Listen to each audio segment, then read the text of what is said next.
This project examined Irish speakers from East Belfast who enlisted to fight in World War I.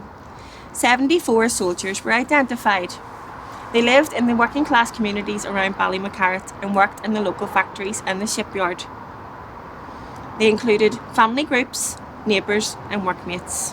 3 years before the war, in the 1911 census, all had said they spoke Irish. George Wright lived in Upper Frank Street with his parents John and Maria and his 9 siblings. In 1911, George was just 14 years old and already working as an apprentice clerk. George was barely 18 when war broke out. Like many from East Belfast, he enlisted with the Royal Irish Rifles and served as a private. 3 of his brothers also served. George was injured in the war but survived. William Spence was almost 40 years old at the outbreak of the war. He and his wife Maggie lived in Josephine Street with their 6 surviving children. Before the war, William worked as a labourer. His eldest son worked in the rope works and his eldest daughter was a factory worker. William had signed the Ulster Covenant in Westbourne Presbyterian Church. William joined the Royal Enniskilling Fusiliers before the start of the war. In 1915, he was sent to France where he was wounded and later taken prisoner. He too survived and returned home after the war ended.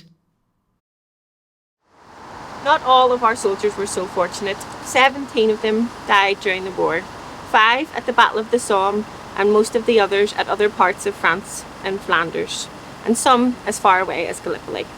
Many of our soldiers are commemorated at memorials like this one across East Belfast.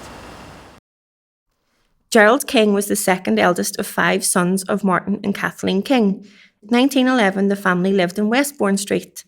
Gerald was 15 at the time and with his father and elder brother worked as a printer and compositor employed by Messrs Carswell and Sons, Queen Street, Belfast. Gerald served with the Royal Enniskilling Fusiliers, 7th and 8th Battalion and reached the rank of sergeant. He was killed in action in France on March the 21st, 1918, aged just 22. Gerald is commemorated at the Paulie Memorial. William Paulie was 20 years old in 1914 and was living in Madison Avenue East with his grandparents Richard and Harriet Paulie and his siblings. William was a member of the Strandtown Unionist Club. He served as a private with the Seaforth Highlanders, 1st and 5th Battalion and saw action in France. He was injured at the Battle of the Somme and died of his wounds on July 28, 1916 at the age of 22. He is buried in Dartmoor Cemetery in France. His sister Harriet liaised with the army concerning his inscription on his headstone, God is love. After the war ended, 57 of our soldiers returned home to a changed and changing city. They brought with them the scars of battle, and the city they came to also bore the scars of change, including changes to the attitudes towards Irish language. Our soldiers continued to live and work in East Belfast, bringing up their families here on our streets. Edward Armstrong lived in Hatton Drive. He enlisted within weeks of the outbreak of the war and served with the 8th Royal Irish Rifles in France and Salonika. He survived injuries in 1916 and continued to serve until his discharge in April 1919. He was then 43 years old, had incurred hearing loss and was considered to be 20% disabled.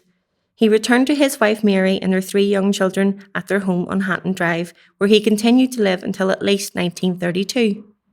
Edward worked as a lithographic printer before the war and had been employed by Messrs David Allen and Son, who produced posters for the war. It seems his son, also called Edward, continued to live in Hatton Drive up until the end of the 1950s and may also have been a printer. The Gammon Brothers, Jasper and William, lived in Harper Street with their parents and 4 siblings. Before the war, both had worked for Workman Clark and Company. Jasper served with the 8th Royal Irish Rifles and was deployed to France in October 1915. He was injured in the early days of the Battle of the Somme and was discharged due to his wounds. William also served in France with the Royal Engineers. He too was wounded, suffered shell shock and was transferred behind the lines. Both brothers survived the war and returned to Belfast. Jasper was 40% disabled and received a pension of 16 shillings. He married in 1920 and lived in Willowholme Crescent. Jasper and William died within a couple of years of each other in the 1940s. They are buried in Dundonald Cemetery. East Belfast continues to evolve and grow. Our community is rich in diversity, and the legacy of our Irish-speaking soldiers lingers